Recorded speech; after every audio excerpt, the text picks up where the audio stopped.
Welcome to SEC Second Look on AL.com. We are down to 2 undefeated teams in the SEC, Ole Miss and Mississippi State, but that doesn't mean there aren't still contenders for these playoff spots. We're going to talk about Alabama and Auburn today.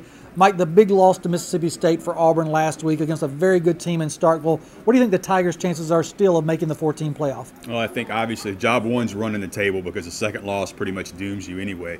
But there's only 5 undefeated teams from power conferences left. I don't think Marshall has a chance to make it with their schedule. So you're looking at the 2 Mississippi schools, Notre Dame and Florida State, who play each other this weekend, and Baylor. Obviously, you're going to lose one of those this weekend. Baylor's still got Oklahoma to play. There's a very good chance for not a great – there's going to be teams with losses in this playoff, and there's a chance that Alabama and Auburn could still be one of those teams.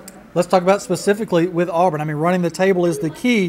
What are the chances for running the table? This is a very, very tough schedule the Tigers face the rest of the way. Well, obviously running the table would include beating Ole Miss, which would take care of a situation there. If Ole Miss then turned around and beat Mississippi State, or if Alabama took care of Mississippi State, you can see how this whole situation can get mixed up in a hurry, and that would be a good thing for both Alabama and Auburn. They need the Mississippi schools to take a loss, but they each have a shot to make that happen. With Alabama, I think it's an issue of just really getting back on track offensively, the offensive line coming together. What are the chances you think for Alabama to get on track starting this week against A&M? Well, it was certainly a tougher than expected game against Arkansas. They certainly have some issues to work out. I think they're missing center Ryan Kelly a lot in the middle of that offensive line.